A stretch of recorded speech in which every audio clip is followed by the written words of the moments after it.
Welcome back everyone. Next test पर आ जाइए। यह है प्रैक्टिस सेट नंबर 255 और ये टेस्ट सीरीज़ यूपीपीसीएस के लिए चल रही है। तो चलिए स्टार्ट करते हैं। प्रैक्टिस करेंगे इसमें हम जीएस के प्रश्नों पर। इस टेस्ट सीरीज़ की प्लेलिस्ट बना रखी है, वहाँ पर आप टेस्ट नंबर 1 से लेकर जो भी नया टेस्ट आएगा वहाँ तक पहुँच सकते हैं। तो पहला प्रश्न है, निम्नलिखित पत्र पत्रिकाओं में से कौन सा एक मदन मोहन मालवीय से संबंधित नहीं है? Hindustan, leader, call, Abhyudaya. पंडित मदन मोहन मालवीय की पत्रिकाएं हैं हिंदुस्तान, लीडर है, अभ्युदय है, कॉल नहीं है। ठीक है, ऑप्शन नंबर सी है इसका आंसर। तो कॉल का संबंध किससे है? शिवराम, महादेव, परामजपे से। अन्य सभी पत्र पत्रिकाएं पंडित मदन मोहन मालवीय से संबंधित हैं। ये नंबर है, इस पर कॉल या व्हाट्सएप करके आप फुल टेस्ट सीरीज प्राप्त कर सकते हैं यूपीपीसीएस की। दूसरा प्रश्न है, दो स्टेटमेंट वाला ये सवाल है। इनकरेक्ट स्टेटमेंट की पहचान करनी है। मराठा काल में भूमि की आय का निर्धारण काठी एवं जरीब से किया जाता था। मराठा काल में सरंजमी प्रथा भू राजस्व प्रशासन से संबंधित थी। दो स्टेटमेंट, अगर ये दोनों के दोनों करेक्ट होंगे तो आंसर डी होगा। ये दोनों के दोनों करेक्ट हैं तो आंसर डी है, क्योंकि गलत पूछ रहा है, गलत कोई है ही नहीं, तो इसमें आंसर क्या हो जाएगा? ये दोनों के दोनों सत्य हैं, इसलिए डी है आंसर। तो मराठा काल में भूमि की आय का निर्धारण काठी एवं जरीब से किया जाता था और मराठा काल में सरंजमी प्रथा भू राजस्व प्रशासन से संबंधित थी। तो प्रश्न में दिए गए दोनों के दोनों स्टेटमेंट सत्य हैं, तो डी है आंसर, कोई भी इनकरेक्ट नहीं है। तीसरा प्रश्न है, निम्नलिखित कथनों पर विचार करेंगे। दो कथन है यहाँ पर, सत्य कथन की पहचान करनी है इस बार। अशोक का जो 13वां शिलालेख है पशुवध को प्रतिबंधित करता है एवं उत्सव समारोह पर प्रतिबंध लगाता है। अशोक का जो पहला शिलालेख है वो धम्म के माध्यम से कलिंग युद्ध और विजय के बारे में बताता है। कई बार प्रश्न एग्जाम में पूछा है, कंपैरेटिव एग्जाम में, कि कलिंग युद्ध का वर्णन अशोक के कौन से शिलालेख में है? तो 13वें शिलालेख में है। यहाँ दोनों की दोनों बातें उल्टी फुल्टी लिखी हुई हैं। ठीक है, ये इसके लिए होनी चाहिए और वो नीचे वाले के लिए नहीं होनी चाहिए। तो सत्य कोई है ही नहीं, डी है इसका आंसर। तो अशोक के शिलालेख अफगानिस्तान, पाकिस्तान, भारत, नेपाल और बांग्लादेश में फैले हुए हैं, बिखरे हुए हैं, और इनमें से अधिकांश जो शिलालेख हैं वो प्राकृत भाषा में हैं। इन शिलालेखों को बौद्ध धर्म का पहला अमूर्त प्रमाण माना जाता है। 1837 में जेम्स प्रिंसेप ने पहली बार अशोक के शिलालेखों को पढ़ा था। किसने पढ़ा था? जेम्स प्रिंसेप ने। कब पढ़ा था? 1837 में। दोनों पे अलग अलग बार क्वेश्चन कई बार पूछा जा चुका है। पहले शिलालेख की बात करें तो पशुवध को प्रतिबंधित करता है, उत्सव समारोह पर प्रतिबंध लगाता है। जो 13वां शिलालेख है अशोक का, उसमें कलिंग युद्ध का वर्णन है, यानी धम्म के माध्यम से कलिंग युद्ध और विजय के बारे में बताता है। क्वेश्चन नंबर 4 पर आ जाइए। सूची 1 को सूची 2 के साथ सुमेलित कीजिए। नीचे देखे कूट की सहायता से सही उत्तर का चुनाव कीजिए। सूची 1 में क्या, सूची 2 में क्या? Cyber city, Tronica city, electronic city, science park, कौन चीज़ कहाँ पर है? तो ये है उसके कूट। साइबर सिटी कानपुर में, ट्रोनिका सिटी गाजियाबाद में, electronic city Noida, science park Hardoi. तो 1 2 3 हो गया है, तो बी हो गया इसका आंसर। 1 2 3। क्वेश्चन नंबर 5, एक बार फिर से सूची 1 को सूची 2 के साथ सुमेलित कीजिए। नीचे दिए गए कूट की सहायता से सही उत्तर का चुनाव कीजिए। सूची 1 में रचनाएं और सूची 2 में है रचनाकार या लेखक। कातंत्र, गाथा, सप्तशती, चारुदत्ता, बृहत कथा। मिलान कीजिए इनका। गाथा सप्तशती के रचनाकार हॉल हैं, तो बी का हो गया बन। 2 में है, एलिमिनेट नहीं होगा।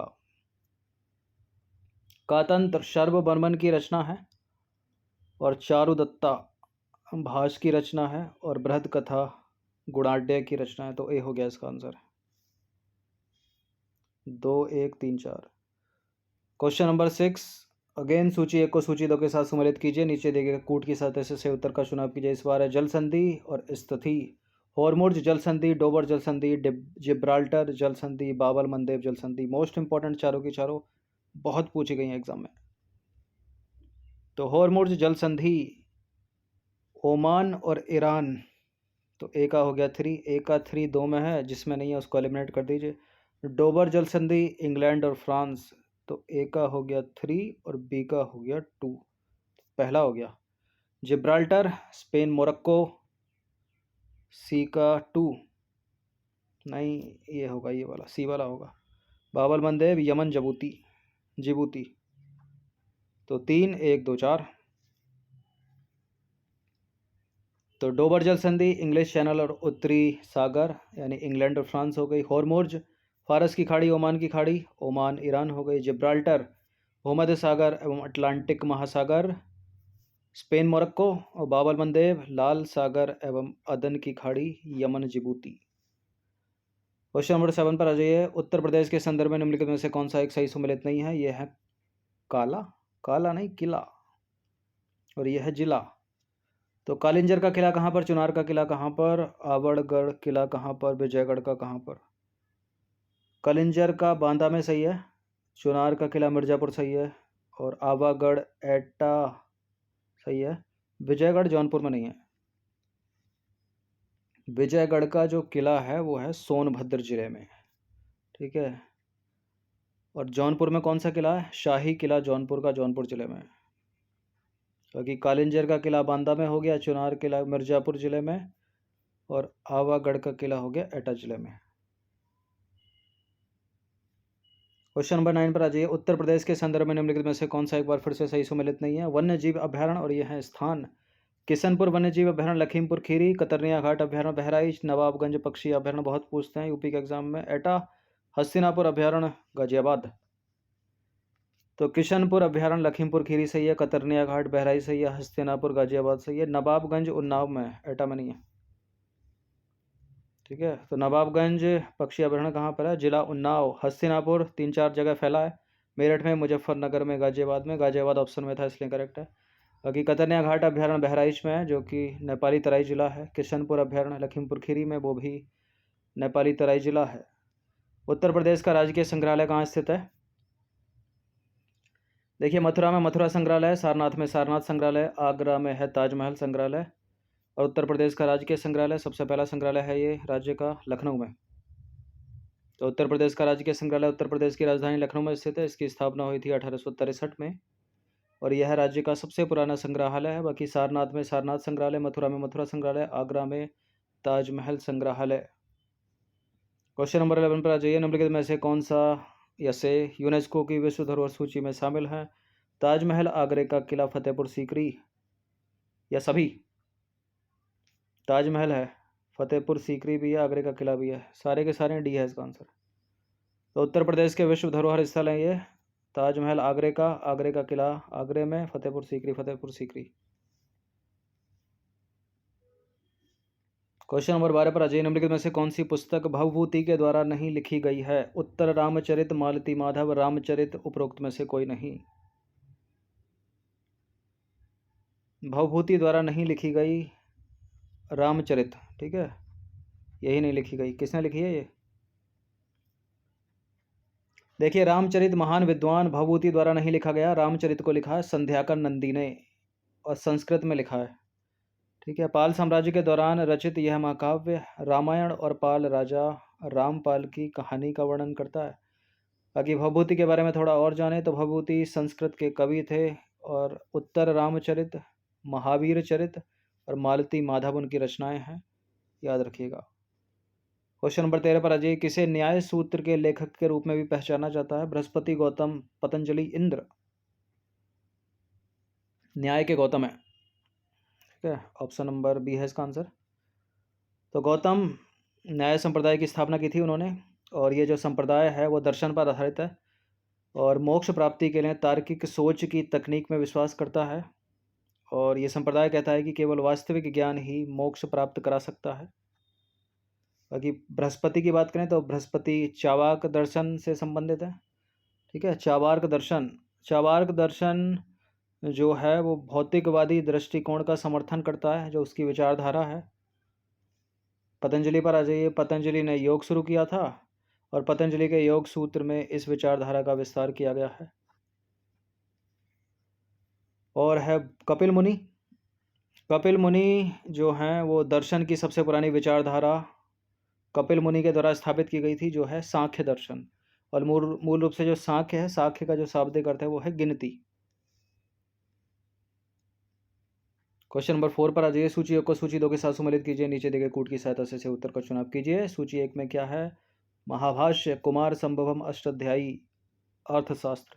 ये रचनाएं हैं, ये रचनाकार या लेखक मिला दीजिए। चलिए अब तो कालिदास तो हो गई कुमार संभवम, बी का हो गया वन, और महाभाष्य हो गई पतंजलि, चाणक्य हो गए अर्थशास्त्र के, और अष्टाध्यायी हो गई पाणिनि की। तो ए का हो गया 4 और बी का हो गया 1। ए का 4 बी का 1 एक से एलिमिनेट हो रहा है ये तो महाभाष्य पतंजलि, ठीक है, कुमार संभवम कालिदास, अष्टाध्यायी पाणिनि और अर्थशास्त्र चाणक्य या कौटिल्य या विष्णुगुप्त, तीनों एक ही नाम है, एक ही व्यक्ति के। क्वेश्चन नंबर 15 पर अजय निम्नलिखित कथनों पर विचार करेंगे। 2 स्टेटमेंट वाला ये प्रश्न है। इनकरेक्ट स्टेटमेंट की खोज करनी है। बाणभट्ट गुप्त सम्राट समुद्रगुप्त का दरबारी कवि था। इलाहाबाद स्तंभ शिलालेख को प्रयाग प्रशस्ति के नाम से भी जाना जाता है, जिसमें बाणभट्ट द्वारा रचित 33 पंक्तियां शामिल हैं। ये यहाँ से यहाँ तक इतना करेक्ट है, लेकिन ये बाणभट्ट इसमें लगाकर गलत कर दिया इसको। बाणभट्ट नहीं, हरिसेन, ठीक है, हरिसेन होना चाहिए यहाँ, यहाँ हरिसेन आएगा, यहाँ हरिसेन आएगा, तो दोनों के दोनों इनकरेक्ट है। ये सी है इसका आंसर। देखिए हरिसेन जो है गुप्त सम्राट समुद्रगुप्त के दरबारी कवि थे, ना कि बाणभट्ट। और इलाहाबाद स्तंभ शिलालेख को प्रयाग प्रशस्ति के नाम से भी जाना जाता है, जिसमें हरिसेन के द्वारा, ना कि बाणभट्ट के द्वारा रचित 33 पंक्तियां शामिल हैं। प्रयाग प्रशस्ति गुप्त वंश के राजनीतिक इतिहास के बारे में जानने के लिए महत्वपूर्ण अभिलेखीय स्रोतों में से एक है। देखिए समुद्रगुप्त जो है कई कवियों और विद्वानों का संरक्षक था, जिनमें से हरिसेन एक था। बाकी इंपॉर्टेंट पॉइंट, अलग 3 प्रश्न इनसे बन सकते हैं। बाणभट्ट हर्षवर्धन के दरबारी कवि थे। चंद्रबरदाई पृथ्वीराज चौहान के दरबारी कवि थे। भवभूति कन्नौज के राजा यशोवर्मन के दरबारी कवि थे। क्वेश्चन नंबर 16 पर अजय निम्नलिखित में से कौन सा एक सही सम्मिलित नहीं है। यह है ब्राह्मण ग्रंथ, यह है वेद, मोस्ट इंपॉर्टेंट है ये। ऐत्रेय ब्राह्मण, कौशितकी ब्राह्मण, तैत्रेय ब्राह्मण और गोपत ब्राह्मण, ये पूछा जाता है एग्जाम में, यूपीएससी ने भी पूछा है कई बार। देखिए ऐत्रेय ब्राह्मण ऋग्वेद, कौशितकी सामवेद, तैत्रेय ब्राह्मण यजुर्वेद, गोपत अथर्ववेद।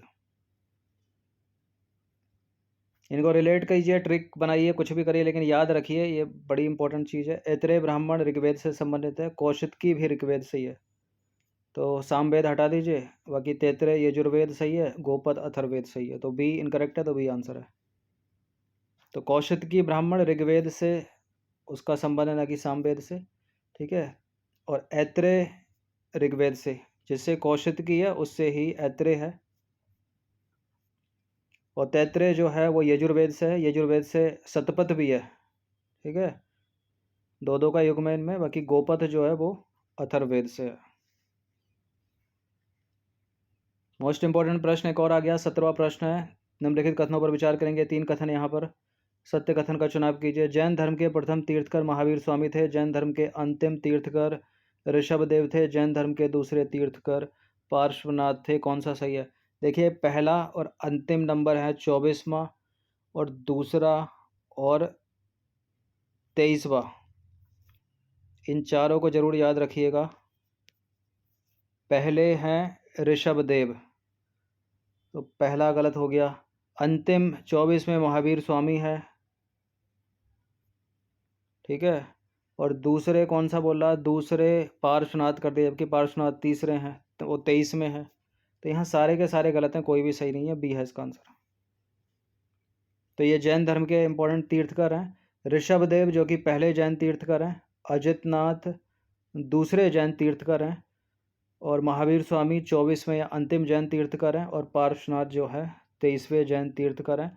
तो शुरू के 2 और लास्ट के 2 याद रखना। अरिस्टनेमी को भी याद रख लीजिए, वो 22वें जैन तीर्थकर हैं, इससे बाहर नहीं पूछेगा। 24 तीर्थकर हैं, 24 के 24 नाम जरूरी नहीं है, पहले के 2 लास्ट के 2। और ये अरिस्टनेमी भी पिछले कुछ वर्षों में जो है उभरा है एग्जाम में, ये 22 में है, इनका नाम याद रखिएगा। क्वेश्चन नंबर 18 पर आज ये निम्नलिखित कथनों पर विचार कीजिए। 2 कथन है यहाँ पर। सिंधु घाटी सभ्यता केवल पाकिस्तान से लेकर भारत तक फैली थी।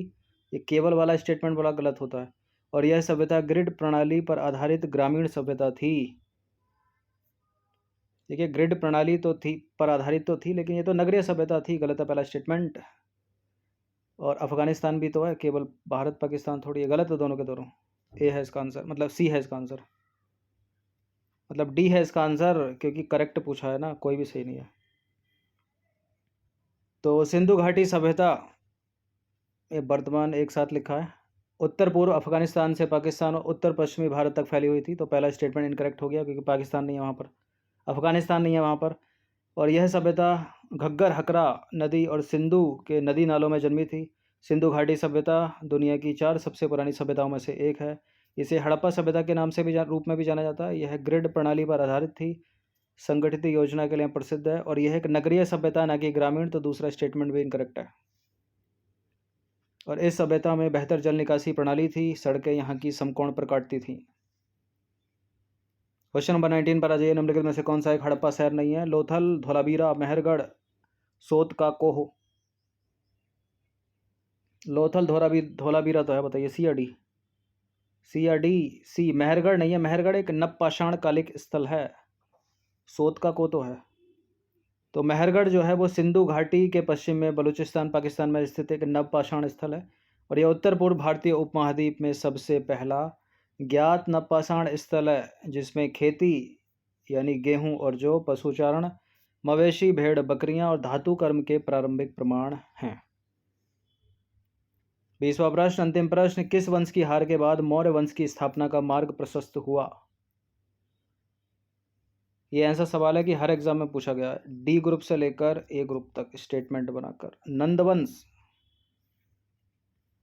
देखिए नंदवंश को उखाड़ फेंकने के बाद चंद्रगुप्त मौर्य ने 322 ईसा पूर्व में मौर्य वंश की स्थापना की थी और मौर्यों ने आगे अपनी शक्तियों को भारत के मध्य और पश्चिमी हिस्सों में भी विस्तारित किया। मौर्य साम्राज्य को भारतीय इतिहास में सबसे बड़े साम्राज्यों में से एक माना जाता है। ये 20 मोस्ट इंपॉर्टेंट प्रश्न थे स्टेट पीसीएस के लिए।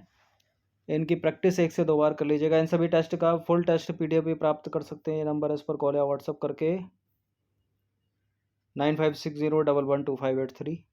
सब्सक्राइब रखिएगा सिविल सर्विस स्टडी चैनल को। ज़्यादा से ज़्यादा एमसीक्यू की प्रैक्टिस कीजिए। धन्यवाद।